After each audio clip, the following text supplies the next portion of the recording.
go over the chi-square test. So we've been given here, consider the progeny. So a progeny is simply a descendants from a cross between two red flowered F1 plants. Now let's say we have got, let me talk about height. We've got capital T is representing a tall plant, small t is representing a short plant. So here this is dominant and the small ones are recessive. If we cross these are the parents we have. So if we get to cross them, we are going to get all the offsprings having the same phenotype. Not phenotype, but having the same genotype first. These are all capital T and small t. So even the phenotype is all going to be the same because they are all going to be tall. So these are the F1 generation offsprings. If we get to cross any of these two, having TT and then TT like that, this is going to give us capital T, capital T, capital T, small t, capital T, small t, and then one small t's. So these are going to be the F2 generation of offsprings. Now we can see that as long as we have got a capital T in there, that is going to be what? Dominant, and we are going to have a tall plant. So here we have got 3 tall plants and only 1 short plant. So this is the expected Mendelian ratio that we are going to use even for this cross when we are getting F2 generation offsprings. So here we cross capital R small r with capital R small r. Now we have got 200 F2 offsprings, but of those 200 we have got for part A 152 which are red and then 48 which are white. What do we expect? So the ratio we expect is the dominant one should be in the ratio of 3. So expect that the red one should be 3. So we expect to have 3 red and then only 1 white. This is the ratio, not numbers. So this is the ratio from the Mendel's work that we expect. So if this is the ratio that we expect, if we have got 200 F2 offsprings, then how many should be red? So expect the red ones to be 3 out of the total. The total is what? 3 plus 1. So expect to be 3 out of 4. But here we've got 200 offsprings.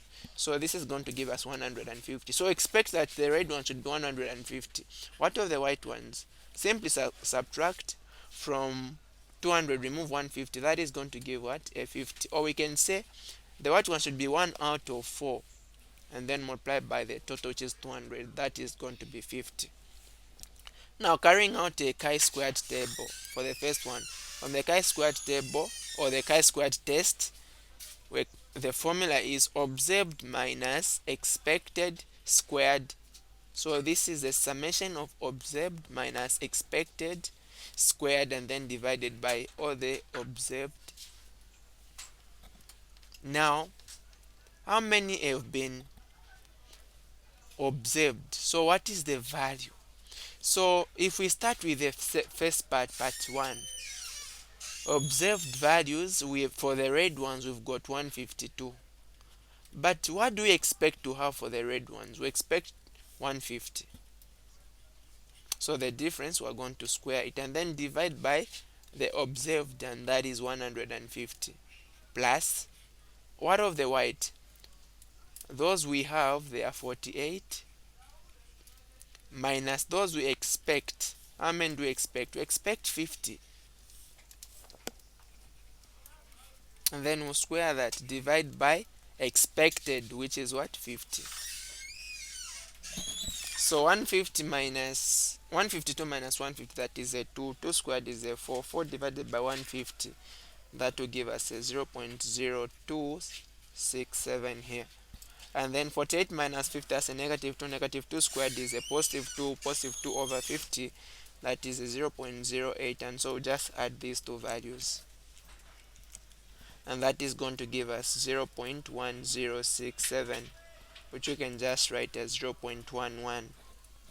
So this is the calculated chi-squared value. Now what of the tabulated chi-squared value? The first thing is we need to understand how many degrees of freedom here we have here. So the degrees of freedom, we have got 2 possibilities of colors here. We have got either red or white. So these are the two possibilities, and therefore the degrees of freedom is given by n minus 1, possibilities minus 1. So this is going to be 2 minus 1, which is 1. So we have got 1 degree of freedom. Now when we are carrying out this chi-squared test, we work at 5%. Okay, at 5%. So when we are talking about how accurate we are, so we are going to be referring to 5%. Now we should be able to go to the chi-squared table and be able to determine the value. So here we have got degrees of freedom, and we are at 1 degree of freedom. Here it is. And we are talking about 5% confidence. And 5% is 5 out of 100, which is 0.05. So the confidence level is here. 5% confidence. What is the expected value that we have? So we expect a chi-squared value of 3.8. So we're going to compare with what we have. So the expected is a 3.8, but we have determined 0.1. Now, do our results lie within the predicted Mendelian ratios? As long as the one which you've calculated is less than the one which is tabulated, then you are within the ratios which have been, you are within the Mendelian phenotypic ratios. Therefore, this value is less than the tabulated, and our results in this case, or the values which we have for the first one, are within the F2 Mendelian ratios for a monohybrid cross. This is not dihybrid. It would have been dihybrid when we are performing two different traits, maybe height together with color. So this is in line with Mendelian predicted ratios. Now what of the second part? Is it also in line? So I've got 165 which were observed, but we already know the expected are all the same. For the red, we expect to have 150. For the white, we expect to have what? Only 50. The number hasn't changed. So carrying out the chi-square test, this is still the sum of observed minus expected squared divided by expected, and this will give us observed for red color, that is 165, minus expected is 150. We get to square that and then divide by expected, which is 150, plus for the white we've got 35 which was observed, minus what was expected is 50. Square that and then divide by expected, which is 50. So 165 subtract 150, that is a 15, and we'll square a 15 and then divide it by 150. That will give us a 1.5. 35 minus 50, that is a negative 15, square that and divide by 50. That will give us a 4.5. So if we add 4.5 and 1.5, that is going to give us 6.0. So this is the calculated chi-squared value. The tabulated remains the same. The tabulated for a monohybrid cross, that is 3.8 as we saw. Okay, it is all the same, it doesn't change, it's still 3.8. It can only change when we go to dihybrid, because we are still working at the same degree of freedom and also the same confidence level. So what can we conclude about this one? Now we can see that the one we've calculated is higher than the one which is tabulated. Then this is not in line with the Mendelian ratios, and this didn't just happen by chance. That means there should have been something that caused this change. Okay, so it was not just by chance or an error when we were working out the crosses. So that is it. The second one is not in line with the Mendelian ratios. Let's get to look at this one. A cross was carried out between flies with normal long wings and those with vestigial wings. In the F1 generation, all flies had long wings. So I even performed this one. If we have got let's say T to represent long wings. If we have got capital, capital, and then small, small, if we perform a cross of this one, all those we are going to get are going to have capital T and small t. All these have got long wings. But if we perform now a cross between these two, we expect F2 generation offsprings, capital, capital, and then capital and small, capital and small, and then smalls. So expect only one out of the four to be short winged. So that is expected ratio. Now here is what we've been given. Want to carry out the chi-square and be able to answer the questions which have been given here. The first thing, let's get to carry out the chi-square. First, what do we expect? What's the number that we expect? So the first thing is we need to get the total of what we have here. 792 plus a 208. So we have got a total of 1000 F2 generation offsprings. So what do we expect? So the long winged which we expect here is 3 out of the total of 4 times the 1000, and that is going to give us 750. And then those which have got vestigial wings, we expect them to be on 1 out of 4 times 1000, which is simply a 250.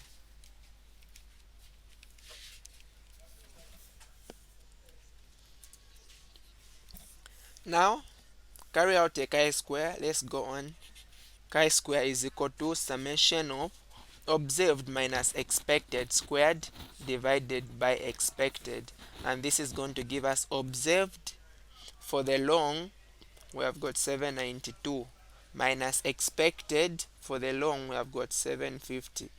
We get to square this and then divide by the expected, which is 750, plus for the vestigial wings observed, that is 208, minus expected, which is 250, square that and then divide by expected, which is 250. So 792,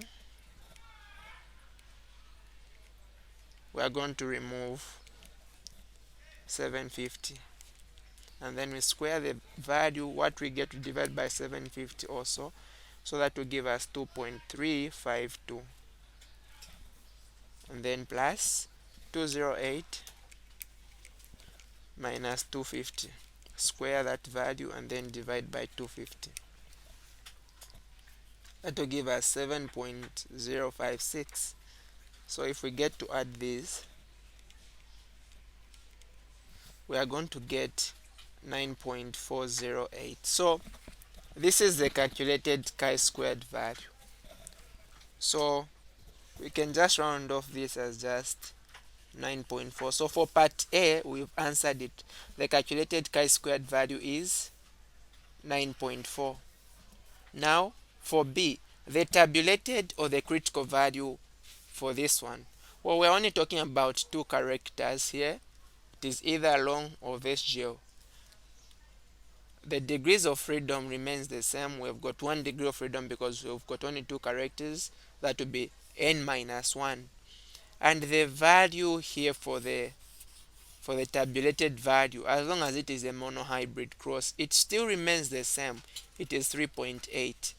So that is the tabulated or the critical value for the chi-square. Now for C, do the results agree with the Mendelian ratios? We have got 3.8. We have got 9.4. So we have calculated, the value that you've calculated is greater than the value which is tabulated. The results do not agree with the Mendelian F2 monohybrid ratios. By the way, these are F2 monohybrid crosses. When we are doing biology questions, there can be multiple choice questions, so we shouldn't rush in concluding, because it can be, you can find an option they do not agree with F2 monohybrid crosses, F2 dihybrid crosses, so we might write dihybrid crosses. Well, this is for monohybrid crosses. For the dihybrid crosses, the ratio that you expect is 9 to 3 to 3 to 1. So this is a monohybrid, this is a dihybrid. So thank you so much for watching. Hope this was helpful. Enjoy your day.